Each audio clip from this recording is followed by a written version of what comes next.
If you want me, he will buy the fix himself. If you're sleeping, he will buy the fix himself. If you want him, he will buy the fix himself. If you want him, he will buy the fix himself. If you're sleeping, he will buy the fix himself. Yahweh will buy the fix himself. Yahweh will buy the fix himself. Goodbye, business, goodbye, business.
muli po siya dala sa hospital noong Monday.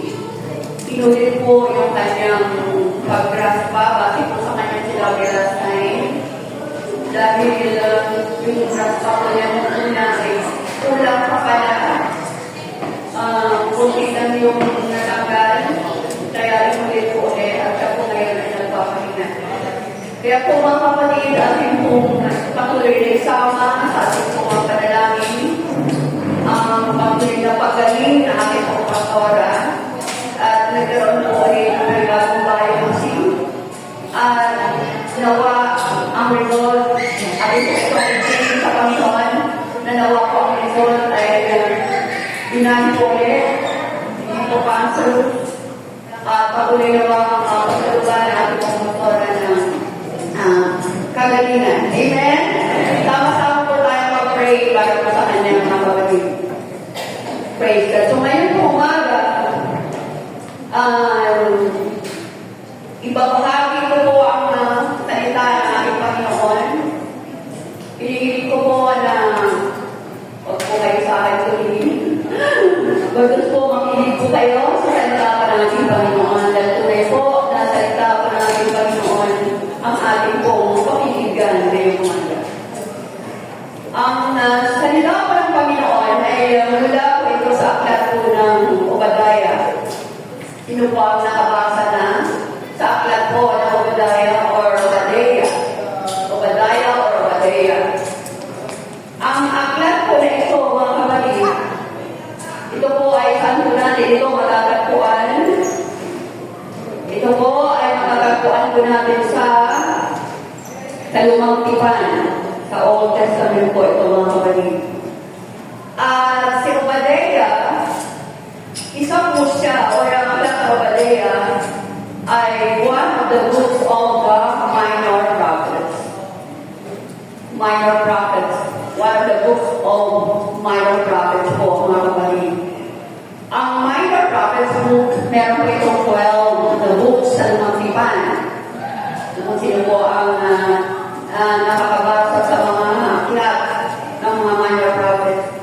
Well po ito, mula po sa aklat ng Hosea, Joel, Amos, Obadiah, Jonah, Micah, Nahum, Habakuk, si Palayagay, si Karaya, ang Malakay, 12 po sila. So, itong pang Obadiah, ito po ay pangapasa. So, ito po Obadiah, or Obadiah, na aklat, kakaiba po ito sa mga nababasa po natin. Dahil po, ang mensahe po dito ay naka-address sa mga Edomites.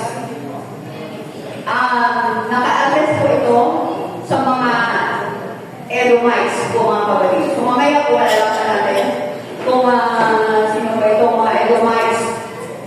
Okay.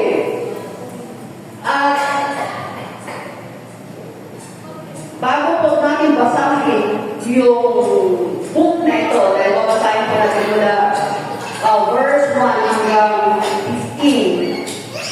Atin po muna alamin ito sino po yung Edomites. Yung mga Edomites, sila po yung laki or descendants ni Esau or Esau. Naalala niyo po ba kung sino si Esau or Esau? Siya po ay kapatid ni Jacob. Kambal po siya. Kakambal po siya ni Jacob. Or Jacob po na tinawag na Israel dahil pinalitan na yung pangalan. So, ang kanyang nag-isang kapatid ay si Esau or Esau. At naalala niyo po ba yung kwento nilang dalawa? Na itong magkapatid na ito ay meron po itong magkakaibang mga ugali. Bagamat kambal po sila. Magkakaiba ang kanilang mga ugali. Dahil po si Esau po ay mahilig po siya hunting, mahilig po siya mga aso, manghuli ng mga animals. At si Jacob naman, si Jacob, ay mahilig po siya sa kanilang tirahan lang. Taong bahay po siya. At kung naalala niyo po yung kwento, one time na si Esau po, introduction ng kwento, hindi ko kasi yung tao. Si Esau po ay naghanging or nahuli ng mga katulad ng laging ginagawa. Siya po ay pumunta sa gubat at pag uwi po niya, siya po ay gutom na gutom. At si Jacob naman, nagkataon ng time na yung nagluluto po siya ng napakasarap na sabaw. Sabi ko sa English, stew, bread stew daw. Napakasarap na pagkain yung kayo niluluto. At ito naman, si kanikakambal na si Esau ay parating na gutom. At ang sabi, humingi ito sa kanyang kapatid ng pagkain. At ang sabi naman ni Jacob, Jacob, okay, bibigyan kita ng pagkain, pero sa isang kondisyon, ipagpapalit mo ang iyong pagkapanganay. Si Esau po, siya po ay panganay, mas matanda siya kay Jacob. Kanya, bibigyan kita ng pagkain, pero isang kondisyon ay ipapapalit mo yung pagkapanganay mo. Magiging panganay na ako, hindi na ikaw ang panganay, yun ang sabi ni Jacob. So, siguro si Esau dati ay gutom na gutom. Iisip ko, gaano kaya siya gutom? Siguro yung gutom niya, di ba meron po tayo naranasan po minsan na kapag gutom na tayo or yung nagugutom na tayo na parang mahihimatay, siguro bababa na yung sugar or siguro meron gano'n na parang wala ka ng lakas, parang kailangan mo ng kumain. Siguro yung naramdaman niya na tayo, gutom na siya. Kaya sabi niya, walang kayo sa akin yung pagkapanganay kaysa mamakay naman ako.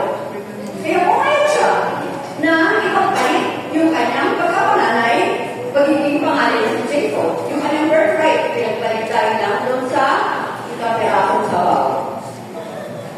So kung at ito yung salisigin, yung kung mga kwento sa talagang mahalaga po yung pagkapanganay.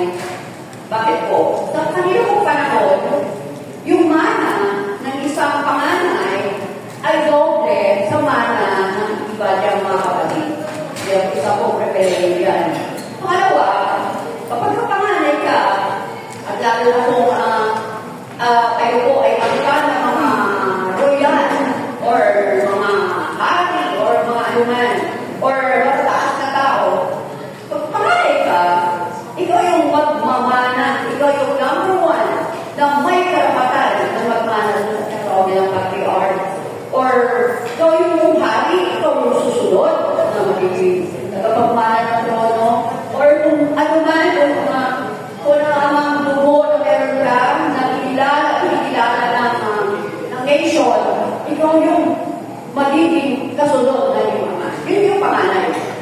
So dahil dito, itinagpalit ni Esau yung kanya pong pagkapanganay nagiging kay Jacob na ito.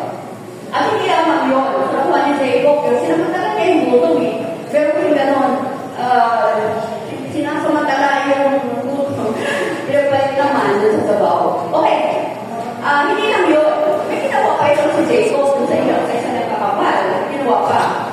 Nung time na dapat ay magbabasbas na kanilang ama na si Isaac dahil matanda na ito at ulat pa, sinamantala yung ina ng kanilang may nangkalingin na kanilang ama.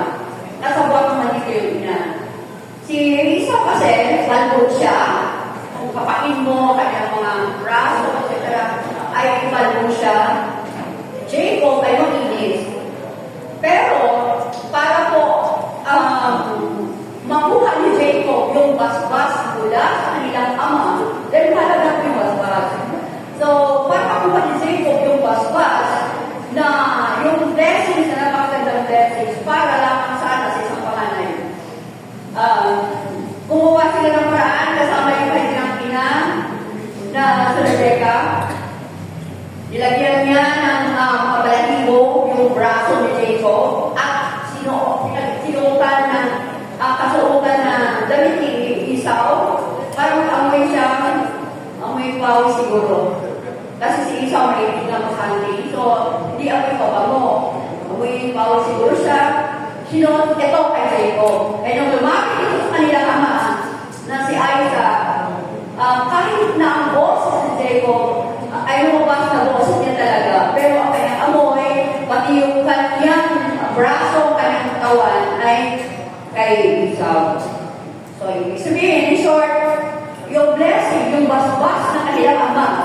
na dapat para kay Esau na punta kay Jacob.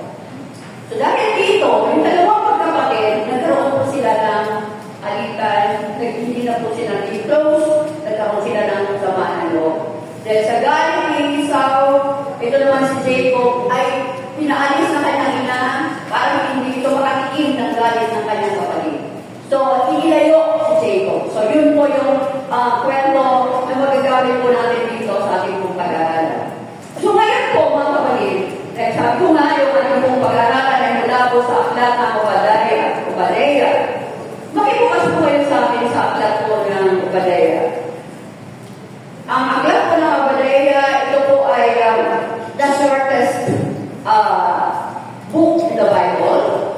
Then meron lang po itong isang chapter at may 21 na verses. So, kung may dala po kayong Bible, sabihin ko, kaya start ko po kasugan. Dito po tayo tutuhan ng ating pong pag-aralan. Okay. Para po sa pag-aaral ng salita ng Panginoon, hindi ko po ako tumayo. Ating pong basahin ang salita ng Lord. Tumayo po tayo lahat at buksan po. Nariyan po sa screen, ating pong babasahin yung Obadiah chapter 1, verse 1 to 15. Okay, nakikita niyo po. Hindi ko lang alam kung ano kita niyo po dito, maliit. Kita niyo po ba? Kung hindi, sa inyo pong mga Bible. Okay, sabay-sabay po natin basahin sa English po yan, mga kapatid. Basahin ko po dyan sa English o basahin ko naman po dito sa Tagalog. Okay, so mula sa verse 1 and 2, pakibasa.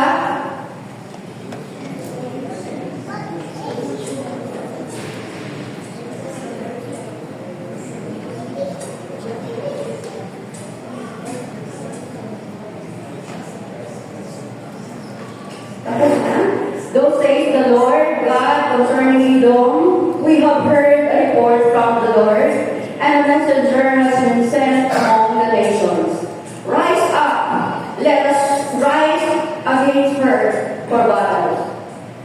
Verse 2, behold, I will make you small among the nations. You shall be utterly despised.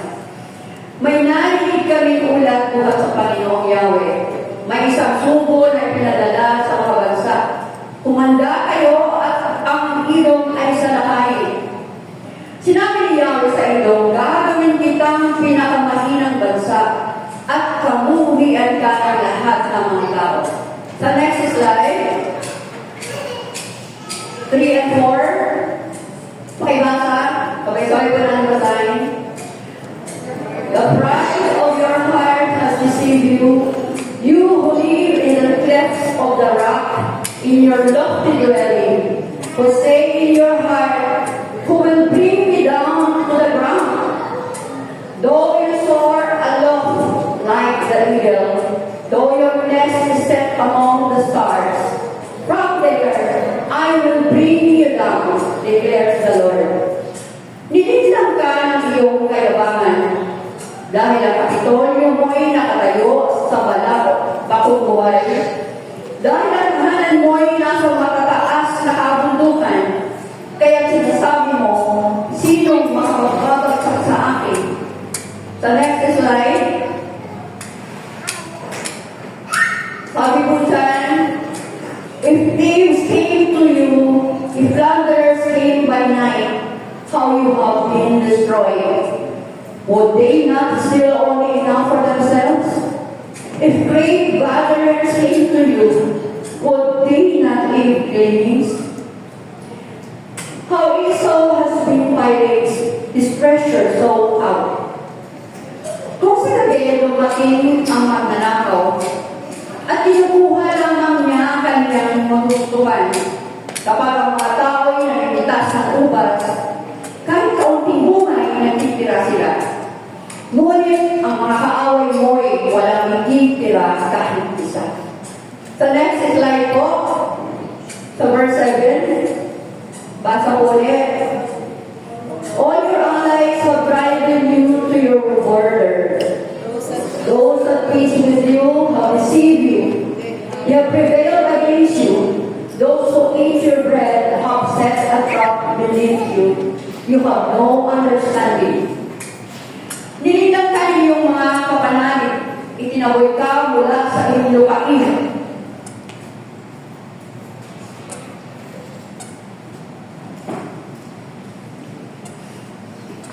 Nasakop ka na ngayon ng iyong mga kakampi at ang iyong mga kaibigan nooy kasalo.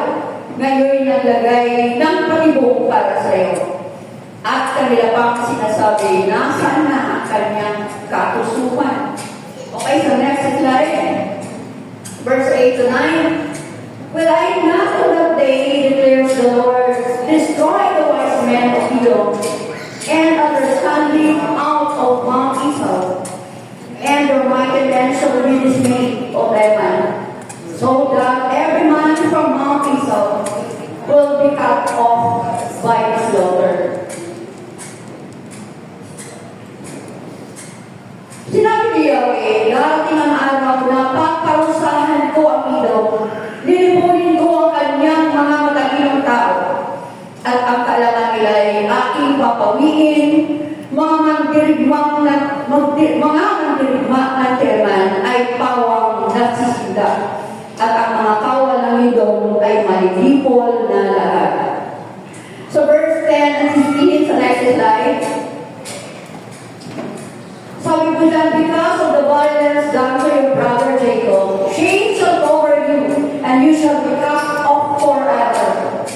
For 15, for the day of the Lord is near upon all nations, as you have done, it shall be done to you. Your deeds shall return on your own head. Sabi po dito, as you have done, it shall be done to you. Ito po ang title na ating pong topic ngayong umaga. Praise God.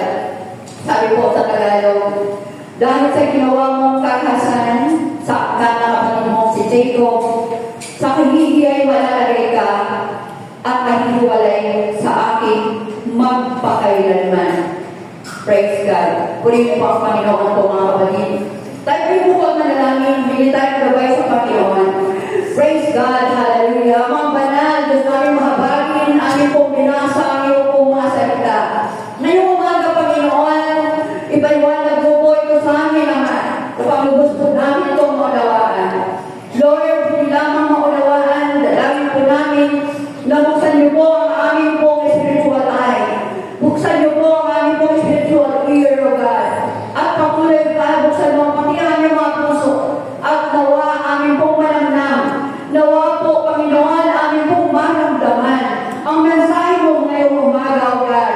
At ito po ay aming pong malakaran, Panginoon. At aming pong may pamuhay upang sa kayo na Ama, mabigyan ka namin, O Diyos, na kalutulan habang kami ay nabubuhay.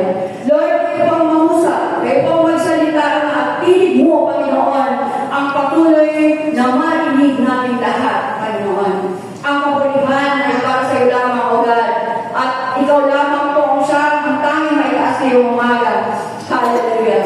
At salamat, Panginoon, sa iyo pong mga salita at maging sa pagpapala na patuloy mong ibuhos at sa iyong presensya, Panginoon. Salamat, salamat, Lord. In the mighty name of Jesus, we pray and give thanks. Amen. Mahal ka po mga po, mga kapatid. Praise God. Okay. So ngayon po, umpisa na po natin yung ating talakayin na binasa pa natin kanina. Ito po ay, hindi ko, ang mensahe na ito ay patungkol po, o yung ka-address po ito kay Edom, kay Esau, sa kanyang lahi, hindi po sa mga Israelites. At kung ating pong naalala yung binasa natin kanina, meron po itong warning para po sa mga Edomites. Ang warning po ay parurusahan ng Edomites. At kung biniyamnam niyo po yung binasa natin kanina, ang parusa na igagawad sa Edomites po ay napakatindi. Dahil may binanggit po ang Panginoon dito na you will be cut off forever. Tuluyang mawawala po mga kapatid. Bakit kaya? Bakit po kaya ganito ang warning na ibigay ni Lord para po dito sa mga Edomites? Okay. Ibalik po natin doon po sa ating pong slides. Sa chapter, o sa verse 1 and 2. Sa verse 1 and 2 po mga kapatid, sabi po dyan, nagkaroon ng pangitain si Obadiah, si Propeta Obadiah.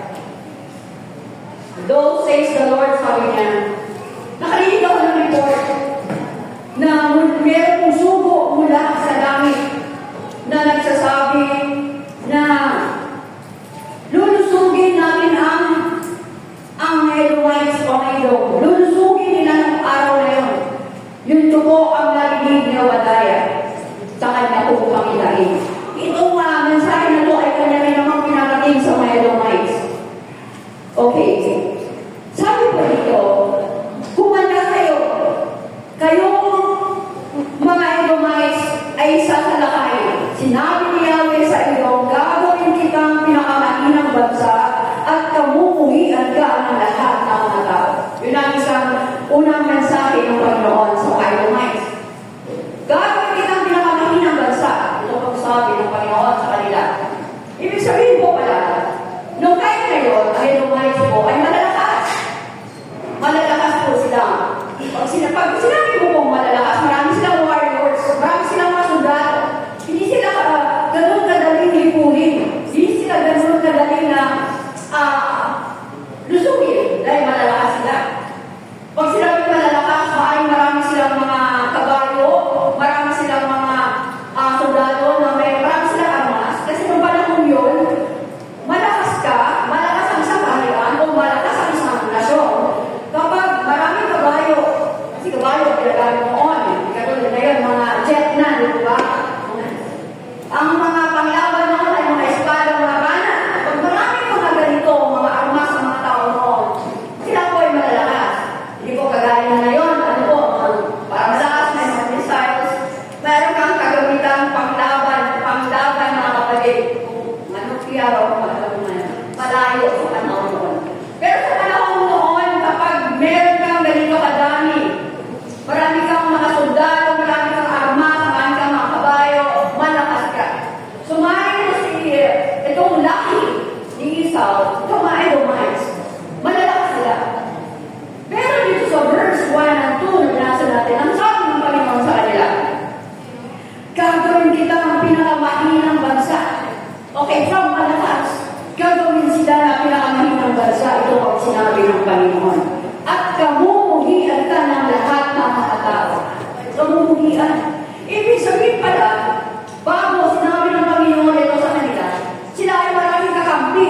Marami silang mga kaalyado, maraming mga kaibigan. Okay. Okay, dito sa verse 3, tuloy po natin. Kasi akin po alamin, bakit gano'n na lang?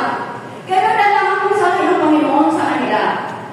Okay, sa verse 3, sabi dito, sa next slide, parang sudan 3 and 4, sabi po dyan, the pride of your heart has deceived you, and you live in the clefts of the rock.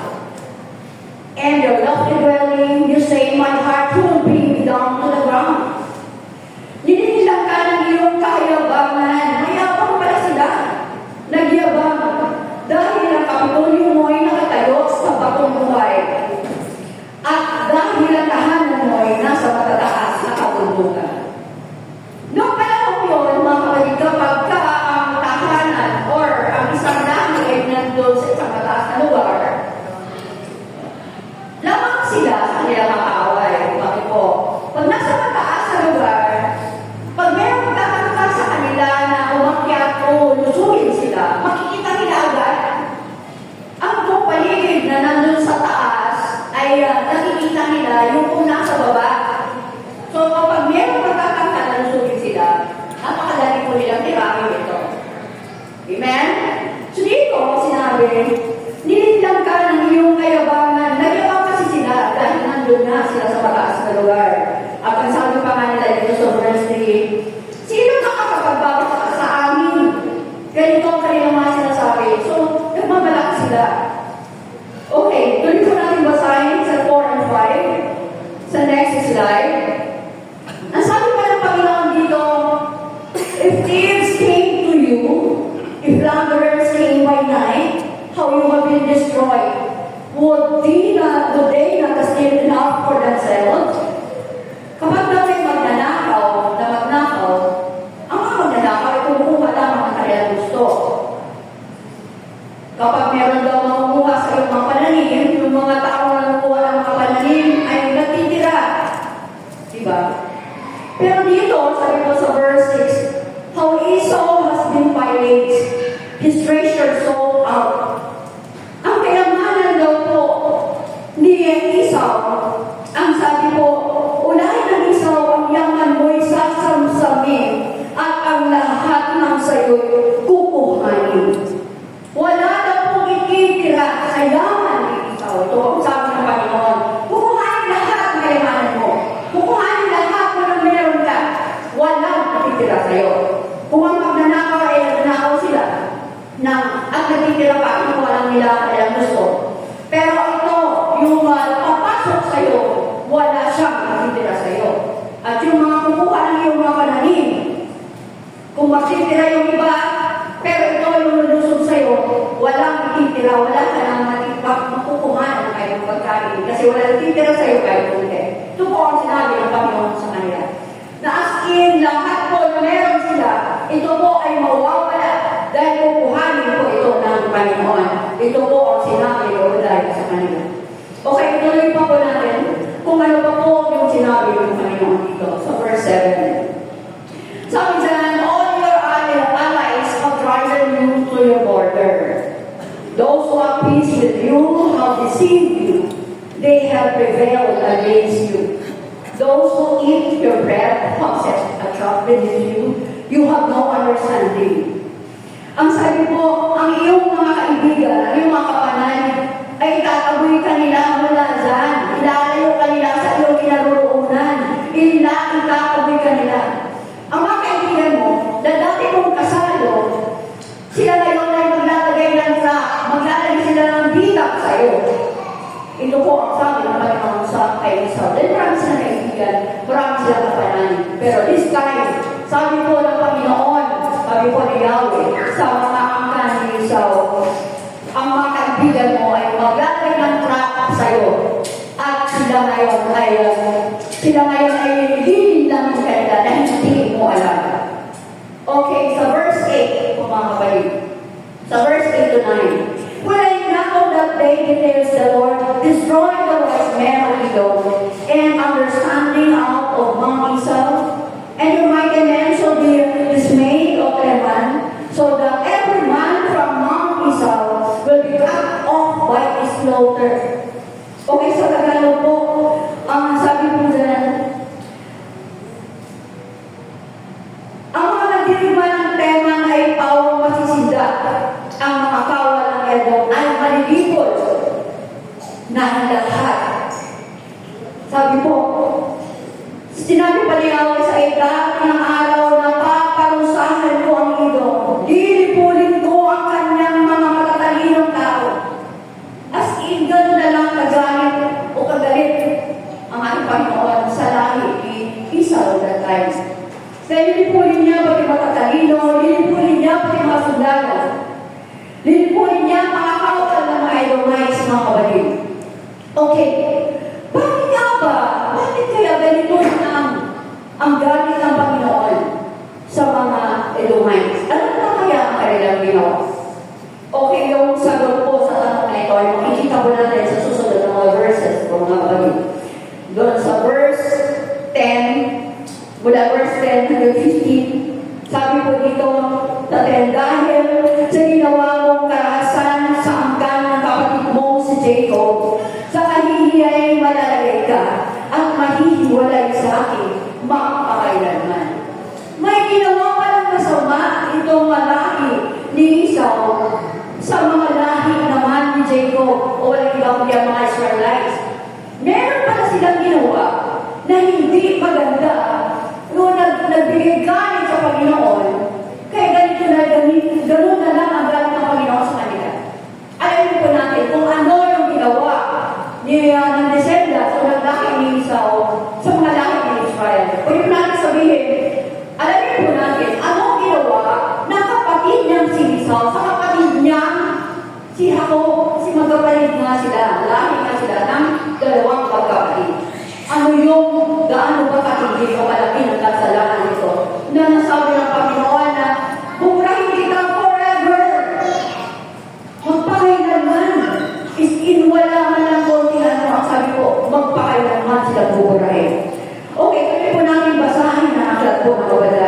chapter 1. Ang sabi po sa 11, ito na po ang mga kasalanan na isa-isa ng Panginoon sa kanila. Okay, so verse 11, sabi po dyan, they refused to help their brothers in that day of crisis. Meron pa lang tayo na nangailangan ng tulong itong mga langit ina ko o mga Israelites at hindi nila tinulungan. Ang sabi po sa verse 11, on that day the Jews stood alone, on the day that the strangers carried off his wealth, and foreigners entered his gates and cast lots for Jerusalem, you were like one of them. Ito pong panahon, ito mga kabalitay, sabi po, pinanonood mo lamang sila noong araw na pasukin ng mga kaawa. Kasi sa Makka ng mga dayuhan na nananamsam at na naghati-hati sa kayamanan ng Jerusalem na kanilang kinangay. Okay, kung atin pong maalala, ito pong panahon ito na binanggit dito na kung saan meron pong lumusot sa Jerusalem at kinangay ang mga lahat meron kung anong meron sa Jerusalem. Ito po yung panahon ng mga Babylonia. Ito yung panahon na yung Judah, yung Jerusalem, ay nilusog ng Babylonia. Panahon po ng Babylonian Empire. At ang sabi po dito, ito po mga sila Esau po, yung descendants ni Esau, yung nagmilali, nakatira nga po ito sa tapat, sa mataas na dako. Nakatira po ito sa mataas na dako, at habang nilulusog yung Israelites that time, sabi po, sila po ay nakatingin lang. At habang ang mga Israelites ay pinahirapan or nahihirapan sila, nag-iiyakan, nagsisigawan. Dahil po, ang mga Israelites, ang mga Babylonian, sila po ay, yung iba, sinusunod ang kanilang bahay, yung iba pinahirapan sila, yung iba, kasi ayaw nilang sumama. Maraming nga, nagsisigawan na nag-iiyakan sila. At ito naman, mga descendants ni Esau na nandun sa tapat lang po sa kanila at nakikita nila. Nakatingin lang po sila. Hindi po sila tumulong. At ito po ay nakita ni Lord na yung kanilang brother ay nakakailangan ng tulong, walang ibang tumulong sa kanila that time. Kundi sila Esau, yung descendants ni Esau, Edomites. Pero wala silang ginawa. Nanonood lang sila habang yung kanilang mga kapatid ng mga Israelites ay binabanakan, inaaway, pinapatay. Kaya sabi ng Panginoon dito, nanonood kayo. Kaya habang nanonood kayo, wala kayong ginagawa. Kayo ay katulad na nila, katulad ng kanilang mga kaaway. Kapag wala tayong ginagawa, mga kapatid, sa ating pong kapwa na nangingin ng tulong, halimbawa, pero kung nangingin ng tulong sa atin, at tayo lang po yung nandun, tapos hindi po tayo tumulong, nanonood lang tayo. Nakikita din po yung Panginoon yan. Diba? Ikaw na lang yung pag-asa na makatulong sa kanila, pero wala ka pa rin ginagawa. Katulad so tayo, ng descendants si Esau, mga kapatid, na hindi lang basta kapitbahay yun, hindi lang basta kung sinong tao yung nangangailangan na tayo, kundi kapatid po nila. Nakuha niyo po? So nakita ito ng Panginoon na kanilang ginawa, na nadunood lang sila. Tuloy po natin basahin dahil hindi lamang yun kaya kung ang ginawa ang kapatid. Okay, next. Ang sabi po sa next slide. So verse 12, sabi po dyan, number 2, they gloated, rejoiced, and boasted in that day of Israel's misfortune. Sabi po sa verse, but do not gloat over the day of your brother, in the day of his misfortune.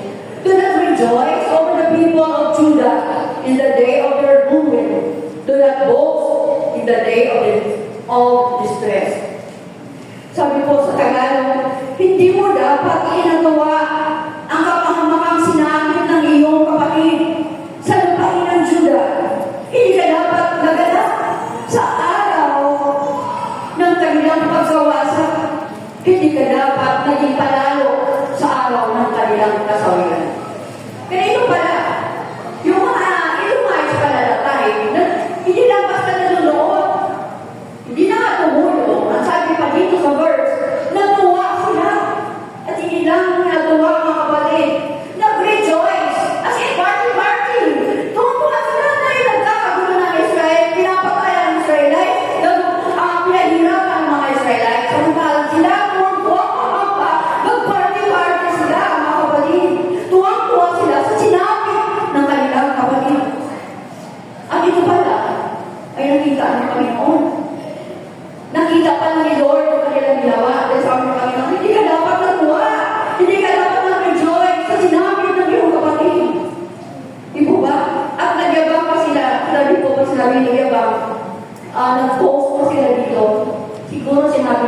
Buti nga sa inyo. Buti nga sa inyo at yan ang nangyari sa inyo. Maaaring sinabi nila ito sa mga Israelites. Bakit po? Nalala niyo po yung kwento kanina na yung dalawang magkapatid si Jacob at saka si Esau ay nagkasamahan sila ng loob. Dahil po, nakuha ni Jacob yung basbas na para kay Esau bilang panganay.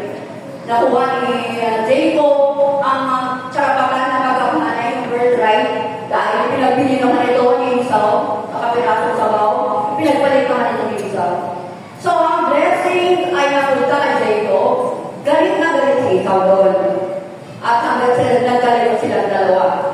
Pero, kung ating po magpasahin ng Genesis po, sa 25, nakalagay naman doon na sa habang panahon na sila yung nagkalayo, at sila po ay kanino namang pinagpala si Jacob, marami na siyang mga ari-arian, sa may kanyang pamilya, si Esau naman, marami na siyang mga ari-arian, at inuwi yung pagkakataon na itong si Jacob ay kailangan umalis na sa kanyang biyanan at magsarili, at sa kanyang pag-alis, hindi maiwasan na dadaan siya doon sa lupain ni Esau.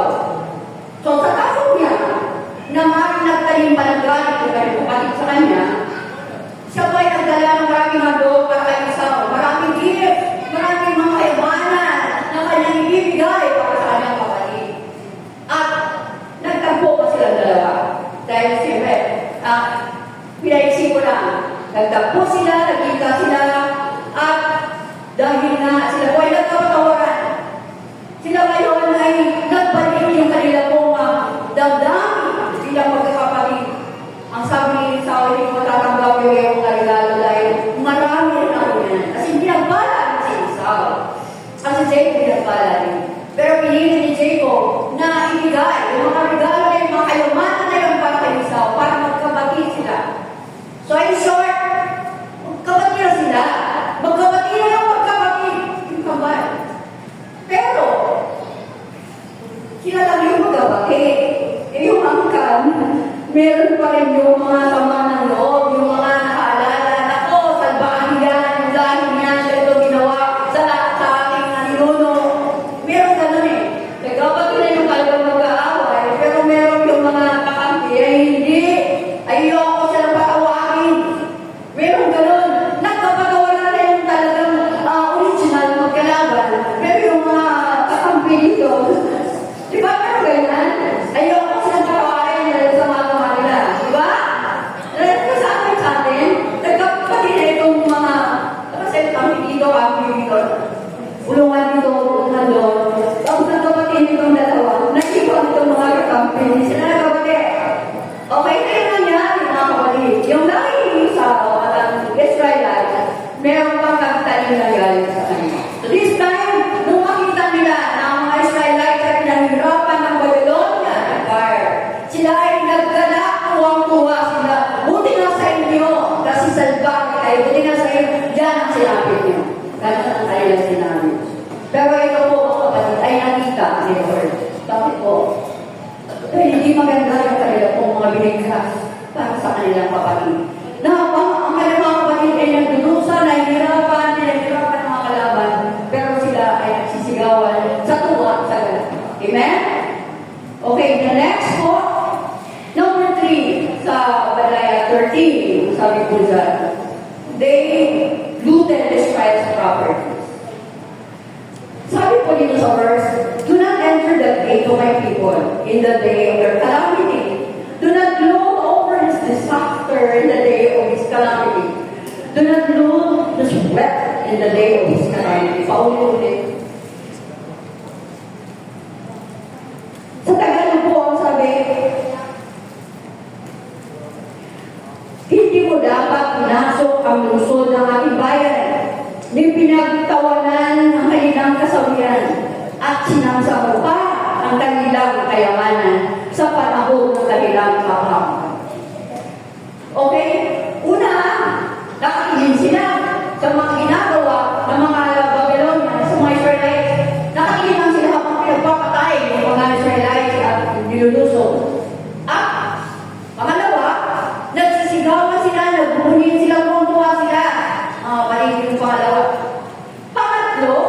ginawa? Sabi dito, nung umalis na pala yung mga Babylonia, pinangay ng mga Israelites, nung naiwan yung mga tahanan na wala ng tao, pumunta sila doon at ninakaw nila yung mga kayamanan ng mga Israelites.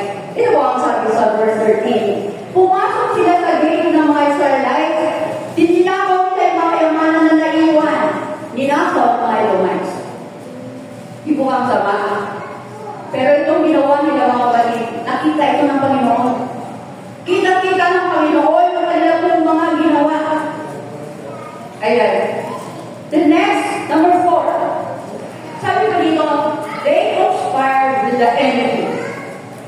Sabi dyan, sa 14, do not stand at the crossroads to cut off his fugitives. Do not hand over the survivors in the day of distress. Ito pa yung pinakamasakit. Kasi laban yun, gera, diba? Meron dyan mga gustong tatakas, gustong iligtas yung kanyang buhay. At yung mga Israelites, mga kapatid, may mga tumakas. Anong ginawa ng mga Edomites? Ay buhin sa verse. Nag-abang pala sila doon sa lugar kung saan tatakas ang mga Israelites. At hinuli ang mga Israelites. Hinuli at binigay sa mga Babylonia. Yung mga gusto sana mga ligtas, at hindi na tinulungan. Hinuli pa nila. Siguro, tatakas pa. Nakahawak sila, tatakas pa. Hinuli nila ang mga kapatid. Ang sama. Hinuli nila yung kanilang kapatid. At binigay sa kalaban. At lahat yun ay nakita ng ating Panginoon. Yan po yung kanila po mga ginawa ng mga Edomites. Okay, sa next slide, nasabi po sa 15. Ito po ang hatol ng Panginoon sa kanila. For the word of the Lord, for the day of the Lord is near upon all the nations. Sabi po sa 15. As you have done, it shall be done to you. Kung ano yung ginawa mo, gagawin sa'yo. Your deeds shall return on your own head. Sinabi ng Panginoon, ano yung ginawa mo sa kapwa mo, ginawa mo sa Israelites, kung ano yung, kayo ng mga descendants ni Esau, kung ano yung ginawa nyo sa mga angkan ni Jacob ni Israel, kung ano ginawa mo sa kanya, gagawin din ito sa inyo. So, katulad din po natin mga kapatid. Dahil hindi po na iba yung noon hanggang ngayon. Kung meron kang masamang ginawa sa iyong kapwa, babalik ito sa iyo. So, kung yung ating kapwa ay may ginawang masama sa atin, huwag po tayo matiganti kasi nakikita ni Lord yun, kaya po bahala. Kung yung ginawa niya sa iyo, babalik din sa kanya. Nakuha niyo po? Sabi po dito, umulit na natin yung 10, verse 10, balikan po natin. Because of the violence done to your brother Jacob, shame shall cover you, and you shall be cut off forever. Forever. Sabi ng Panginoon dito, mapapahiya ka, lahat malinismaya sa'yo, ang iyong mga kakampi, magiging kagalimunan, at makakat off ka forever. Cut off. Ang lahat ng Edomites ay, kayo sabihin, mabubura. Forever. Mawala dito sa mundo ito. Yung lahi ng Edomites po, mga kapatid. Okay, mag-reflect po tayo. Reflection po. Sabi po lang. Is God just and merciful? Is God unfair and not merciful? Kasi sabi niya, ang Edomites ay kanyang buburahin forever. Dahil sa kasalanan ng kanilang ginawa. Si God ba ay wala ka ba? Si God ba ay matumiran? Or pwede tayo magtanong, unfair ba si God? O wala ba siyang awa? Ang sagot ay, no. Si God ay just, makatumiran siya, kaya para parusahan niya sino mga nagkasala. At merciful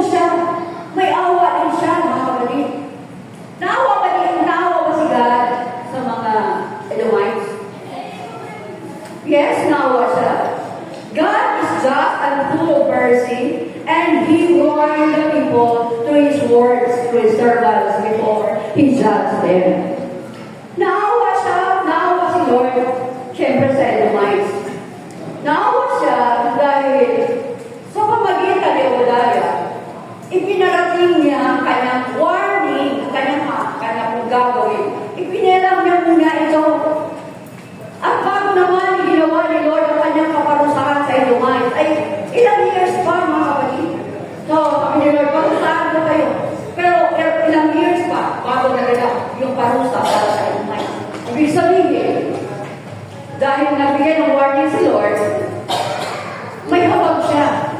Hindi kaagad-agad niya pinarusahan ang Edomites.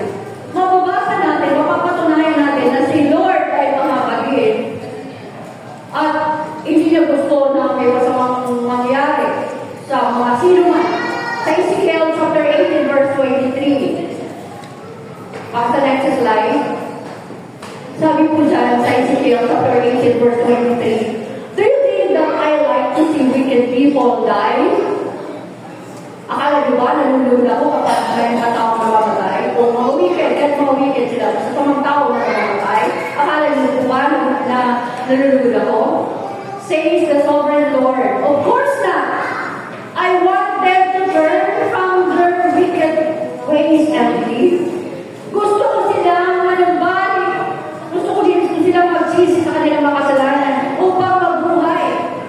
Ayaw ni Lord na tuluyang mawala kahit ang mga wicked na people. Dahil ang gusto ni Lord, sila po ay magsisi sa kanilang kasalanan at magbuhay. So, nagbigay si Lord ng warning sa mga Edomites. Kaya, gusto kami natin mahal niya mga Edomites. Pero, alam ko ba na wala ng Edomites ngayon? Nagura na sila forever? So, masasabi ko ba na may mercy si Lord sa kanila? Pero pa rin. Dahil po, sabi ni Lord, hindi ako natutuwa na may namamatay na mga wicked. Dahil ang gusto ko nga, pinagbalik sila, magsisi sila sa kanilang kasalanan at mabuhay sila. Ito ang gusto ni Lord. Pero maaaring mga Edomites, hindi sila nagsisi. Nagpatuloy sila sa kanilang mga kasalanan. Kaya po, sila po ay tuluyang nawala, nabura. Okay, example lang po mga kapatid na example na si Lord ay mapagin. Yung panahon po ni Jonah, sino dito sa mga bata ay sa Sunday school, tinuro po ba ito, yung panahon ni Jonah?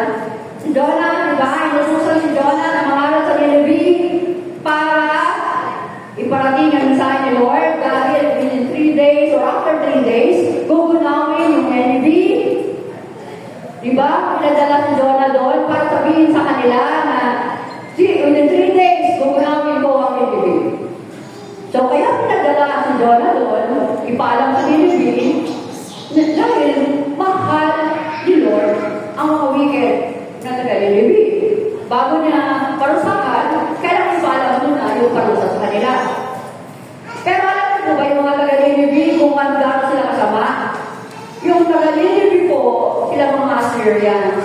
Sila daw po yung mga taga-Assyria. Yung mga Assyrians po, yung unang mga bumihag sa mga Israelites, doon sa kalahating Israelites, doon sa Northern Kingdom. Kalahati.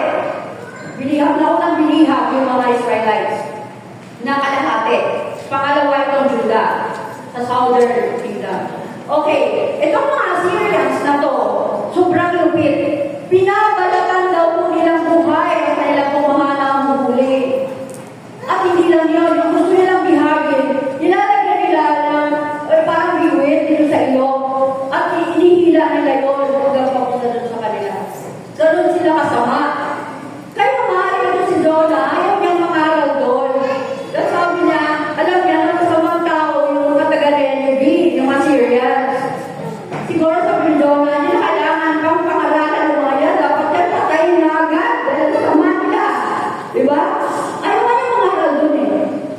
Kaya nga, pero ano nangyari? Natuloy ba yung parusa para sa Nineveh? Diba hindi? Hindi natuloy yung parusa na sinabi ni Lord na ipaparusa sa mga Nineveh. Dahil sabi ni Lord, gugunawin niya dapat yun after 3 days. Hindi niya ginuna. Bakit po?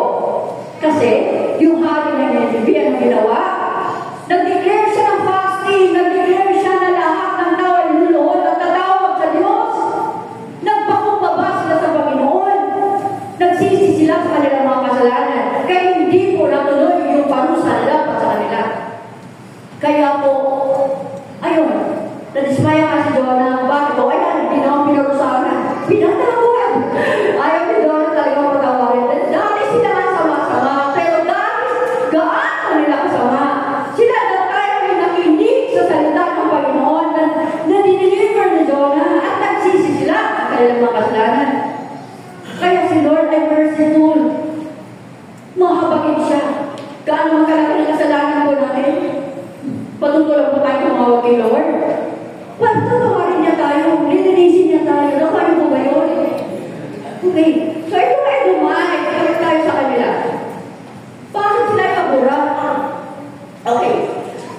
Okay, may sample dito si Herodes po mga kapatid sa time ni Jesus.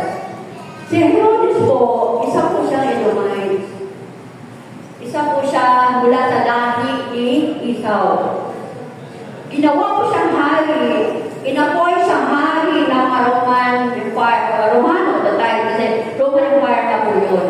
Ginawa siyang hari ng si Herodes. At si Herodes po, ay di ba gumawa siya ng templo, yung ikalawang templo na sabi ko, mas maganda pa sa yung ginawa ni Solomon, ni Haring Solomon. Dahil po ito lang dito at ang ganda. Ginawa ni Herodes yun, hindi dahil sa pag-ibig niya kay Lord, ginawa ni Herodes yun para may taas ang kanyang pangalan. Kasi magiging ano niya yun tatak niya yun na gumawa siya ng isang napagandang templo. At kung mabasa niyo po sa Matthew 4 yun, nandun si Jesus at ang kanyang mga alagad ay nandun sa itaas ng mundo at natanaw nila yung templo. Sabi ng kanyang mga alagad, Rabbi, tingnan mo yung templo, ang ganda. Mga amaze na amaze sila sa ganda ng kung ginawa ni Herodes sa templo. Dahil nga ito, napakaganda. Pero, after 70 AD, yung templo na yun ay nasunog, nagiba. Sinunog po ito ng mga Romano. At bago po yan, nilusog po ng mga Romano ang Jerusalem. Nilusog nila ang Jerusalem at yung templo na yun na puno ng ginto. Dahil sinalita rin kasi ng Panginoong Jesus na tayo, nung sabi ng kanyang halaga, naganda-ganda sila, sinabi ng Panginoong Jesus, magigibayan. Magigibayan siya na. Di siya natuwa. Magigibayan. Okay. So, after 70 AD, nagiba nga, sinunog ito ng mga Romano, mga kapatid, dahil gusto lang kuhanin yung ginto doon. Yung ginto na nandun sa templo, yun lang gusto lang kuhanin. At itong mga Edomites, nakita po nila na sinusunog po yung Jerusalem. Itong mga Edomite soldiers, ang sabi po, mga 20,000 na soldiers na Edomites, pumunta ito sa Jerusalem para tumulong. Para masayip sana yung one man meron sa Jerusalem. Nandun sana, basta silang tumulong. Pero po, huli na po ang lahat. Dahil ang bilang po ng mga Romano doon, soldiers ng mga Romano, sabi ko, legions, super dami, bilang. At yung mga Edomites na mga sundalo na dumating, sila po ay napalibutan. Nag-trump sila sa loob ng Jerusalem at kasama sila sa nasunog na buhay. Nasunog. At ang sabi ko, yung last na mga soldiers ng Edomites. Yun yung kanilang huling lahi. So natupad po yung sinabi ng Panginoon, mga kapatid, na ika-cut off forever sila. Dahil po, hindi po sila nagsisi. At hindi lang yan, naganda na ito ba? Si Herodes, ano po yung ginawa ni Herodes sa kanya Jesus? Di po ba meron po mga wise men na dumating? May mga wise men na nakikita ng palatandaan ng stars na doon pinanganak na si Jesus. Nung baby pa siya, may stars. At itong wise men, nakita nila yung stars na yun. At tumaan sila doon sa lugar ni Herodes. At sinabi nila na kanilang i-worship yung newborn king. At kung malaman nito ni Herodes, mga kapatid, nagkunwari pa si Herodes na gusto niya sambahin yung newborn king at sabihin, at sinabi niya doon sa mga wise men na pag bumalik nyo rito, sabihin nyo sa akin kung nasa dahil mag-worship din ako. Pero dahil may payo para sa wise men, na kapag nakita niya na si Jesus, sa baby Jesus, huwag kayong bumalik kay Herodes. Naging pa sila ng daanan. So si Herodes, ang ginawa? Ang ginawa ni Herodes ay isang Edomite. Ang ginawa niya ay lahat ng baby doon sa malapit sa kanyang harian na nandun na from panganak lang hanggang 2 years old ay pinapatay niya ang baby. Di mo ba kung ikaw yung ina, may baby ka, pinatay yung anak mo? Ang sama-sama niya, di mo ba? Kaya sabi ko, nag-iiyakan yung mga ina at that time. Dahil sa kanyang ginawa. Bakit po? Ang sakim niya. Dahil sa kanyang kasakiman, ayaw niya na may papalit sa kanya na magiging hari. At ang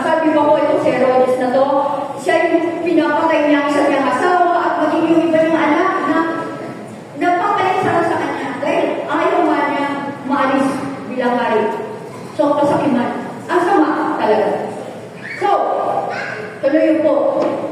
Dahil po nung sumunod po yung Jerusalem, nasunod po yung templo, at yung Idomites na dapat tutulong, nasunod po silang buhay. Yun yung last group ng mga Edomites, mga kapatid. At ngayon, wala nang Edomites. Ibang Israel nation, meron pa yung kanyang kapatid, pero Edomites, wala na tayo rin. Amen? Nasundan niyo po ba? Pwede po mga kapatid. Okay? Application po tayo.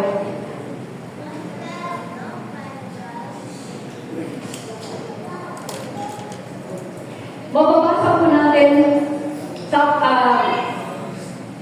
para po may sa buhay yung pong ating pag-aralan. Magbabasa po natin sa Kawikaan, chapter 3, mula verse 27 to 33. Basahin po. Ang sabi po sa Kawikaan, or Proverbs, chapter 3, verse 27 to 33. Ang kagandahang loob ay huwag pagkait sa kapwa. Kung ikay may kakayahan na ito ay magawa. Kung mayroon ka ngayon ng kanyang kailangan, huwag nang sabihin, bumalik ka bukas bibigay. Tuloy, sabi po, huwag gagawa ng masama ang iyong kaibigan na sa iyo'y umaasa ang may tiwalang lubusan. Huwag mong ipag-away ng walang sapat na dahilan kung hindi ka ginagawan ng anumang kasamaan. Huwag kang maiinggit sa taong marahas, nilalakad man sa masama niyang landas, pagkat si Yahweh ay nasusuklaw sa mga isipang maluktot, ngunit nalulugod siya sa tao sa kanya ay may takot. Ang sumpa ni Yahweh ay hindi lalayo sa masama, ngunit ang mga banal ay kanyang pinagpapala. Purihin po ang Panginoon po mga kapatid. Praise God. Bago po, kayo po ay manalangin sa ating po pagwakas. Dito po sa salita ng Diyos na ito. Si Lord po ay lagi po siyang nagbibigay ng warning sa atin. Kahit nga ng Sundays, kahit mga Bible studies, kahit pag nagbasa tayo ng mga kasulatan, nagbibigay po siya ng paalala o wala po sa atin. Dahil po, mahal niya tayo. Gusto niya, ayaw niya mapahamak tayo. Napakapin po ni Lord, mga kapatid. Naalala ko po, nung bata pa ako, yung pong si Lord po ang Bible, pero naalala ko na, nung bata pa ako, nung bago po ako mag-akal, siguro mga 5 years old. Ako at ayong mga kapatid ko, naglalaro kami. Umuulan na nagpaulan na kami dalawa. Naglalaro kami doon sa hagdan. Dinudulas namin yung hagdan. Dinudulas namin yung baba. Kasi may lupa at ako. Dinudulas namin. Tapos pamba kami. Di namin alam. Yung father namin pala sa likod. May hawak ko siyang walis ting-ting. Di namin alam. Nung habang kami, pwede kami na ganyan. Tuntua kami. Balik ko lang dyan ng mga pusap niya. Sabi namin, ang sakit! Tapos kaya kami bakbo kami. Ako kami nun sa likod. Yan kami namin sa kalang loob. Kasi, hindi ko masabi. Tama na yan! Tama na yan! Nakikinig kami. Hindi. Wala na yung sponsor. Basta na kami nagubit. Nag-ano sa atin eh. Lupay ni Lord. Winawarningan na tayo masaktan. Kayo po ba, mga kapatid? Pero yung tatay ko, mahal ko yun. Kahit na minalo ako. Mahal ko yun. Mahal namin yun. Matay siya nung ako 13 years old. 13 pala. Sorry. Pero, natututo kami doon. Mga kapatid. Praise God. Naalala ko lang. Dahil, paano agad? Walang abiso-abiso, paano agad? Pero si Lord hindi. Nag-warning siya, nangangagal siya, nangungusa. Ang bait talaga yun. Amen? Tayo po ay gumawa ka na lang. Praise God. Hallelujah. Amang banal sa babagi, maraming salamat Panginoon sa mga ito. Salamat Lord sa iyong kabutihan, kapatuloy po kami pinalalahan at tinuturuan. Nawa Panginoon, kami po ay patuloy na lalakad sa iyong mga salita. Nawa Panginoon, kami po ay patuloy na tatawag sa iyo, lalapit sa iyo Panginoon. Alam po namin na mahal mo kami Panginoon, ayaw mo kami mapahama, at higit sa lahat, ayaw mo kami maparusahan sa dagat-dagatang apoy, ayaw mo kami mawala sa piling mo Panginoon, kaya lagi mo kami pinalalahanan. Salamat Lord sa iyong kabagan, sa iyong pag-ibig Panginoon, na lagi kami nagpaalala.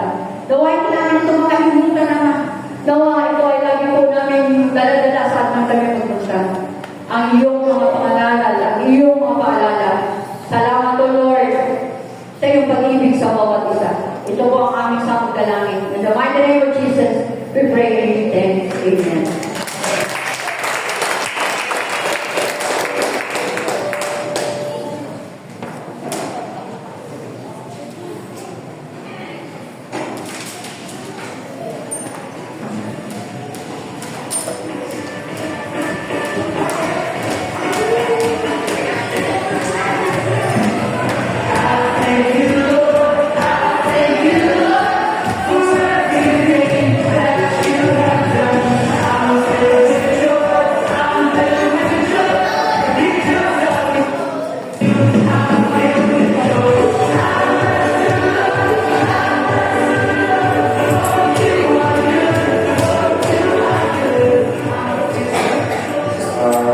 Tayo po yung ilaw na muli sa Pansin Offerings. Inaaya ko po yung buksan ng ating mga Biblia sa Matthew 36. Matthew 6, verse 33. Sabi po dito, But more than anything else, put God's word and do what He wants. Let the other things be yours as well. Ang gusto lang ipagpag sa talagang ito is everything na sa mga ginagawa natin is, di ba, ang kadalasan is, iniisip muna natin ano ba yung magiging benefit nito sa atin. Pero without, nadi-disregard natin minsan na tayo lang ba dapat ang gumagawa. Nakakalimutan natin minsan na yung sino dapat na daanan ng mga bagay na ginagawa natin, di ba si Lord? So, everything na dapat may gusto tayo ibigay or may nararamdaman tayo, di ba dapat ang unang pumasok sa isip natin, sa puso natin, di ba dapat si Lord? At sabi dito, more than anything else, put God's word first and do what He wants. Sabi doon, unahin natin lagi si Lord, the other things will be yours as well. So, everything na nandito sa mundo is temporary lang naman, pero hindi sinasabi na baliwalay na, pero dapat i-remind natin mga sarili natin ano ba yung maging greatest priority natin kasi everything na nandito is temporary pero nagbibigay lang sa atin is eternal. Hawakan natin mga kalok at atin sa panalangin. Yes, I will Lord God. Maraming salamat sa mga pag-worker na kami na kami salamat Lord God. Salamat Lord sa mga blessings na binibigay mo Lord God. Lord God, salamat po kita Lord God sa pagkakaming mga kapis Lord God. Lord God, mga kapatid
Doon po sa gustong sumama, magkalista po kayo.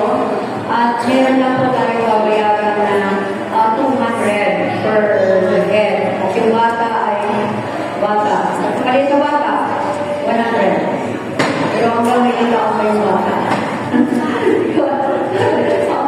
Yung ilan, di ko po, di ko po, i-term pa natin, sino yung 100, di ba? Baka maliit lang talaga. Pero yung marunong ba, magawang may nabata, 200. So, may nagbayad na, doon sa gustong magbayad, ay pwede magbigay ka sa malo, pwede rin naman sa akin.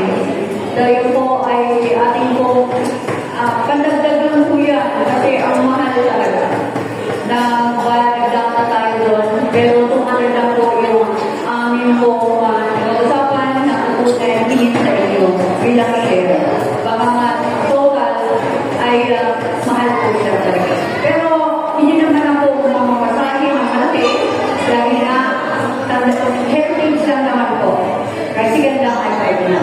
Ang bawon lang po, kanya-kanyang bawon po. So, yun lang po, bigay lang ng 200, then kailangan ba? Okay na lang mga kalisa. Ang punta ko namin doon, ay dapat nandun na tayo ng 230. 230 kasi ang pasok natin alas 3. Pagbukas, atak! Pasok ka na. Kasi kinausap ko namin sana na kung pwede umaga.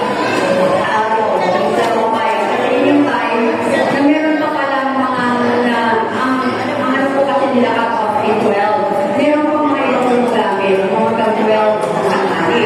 Kasi inisin pa nila, kaya magpapatol tayo alas 3. Pero alas 3 naman, 3 to 10 ang ating gabi. So yun po, makapala rin po ang time niya.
sa 2 Peter chapter